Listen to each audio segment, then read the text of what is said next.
বিষ্ণু ইসলাম বলেন, আকস্মিক দুর্ঘটনার বিপদ থেকে যদি কেউ বাঁচতে চায়, সকাল সন্ধ্যা যেন প্রত্যেকে এই দোয়াটা পড়ে। সকালে যদি 3 বার পড়ে, সন্ধ্যা পর্যন্ত হঠাৎ হঠাৎ বিপদ থেকে সে রক্ষা পাবে। To be protected from sudden calamity, sudden disaster. অনেক সময় এমন হয়, হঠাৎ বিপদের সম্মুখীন হইয়ান, রেডি হয়ে বের হয়েছে অফিসে, হঠাৎ অ্যাক্সিডেন্টে পড়ে যাই, হঠাৎ পেটের ব্যথায় অজ্ঞান, এরকম হয় না? আপনাদের হয় না?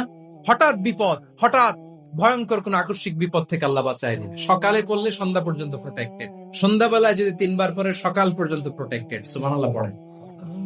দোয়াটা কি? দোয়াটা হচ্ছে বিসমিল্লাহিল্লাযী লা ইয়াদুররু মা ইসমিহি শাইউন ফিল আরদি ওয়ালা ফিস সামাই ওয়া হুয়াস সামিউল আলিম। ছোট না? অনেক ছোট, মুখস্থ করবেন।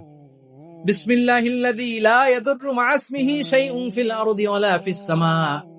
ওই আল্লাহর নাম নিচ্ছি, যে আল্লাহর নামের বরকতে আকাশ জমিনের কোনো কিছু কারো কোনো ক্ষতি সাধন করতে পারে না। তিনি সর্বশ্রোতা, সর্বজ্ঞ। সুবহানাল্লাহ পড়ে।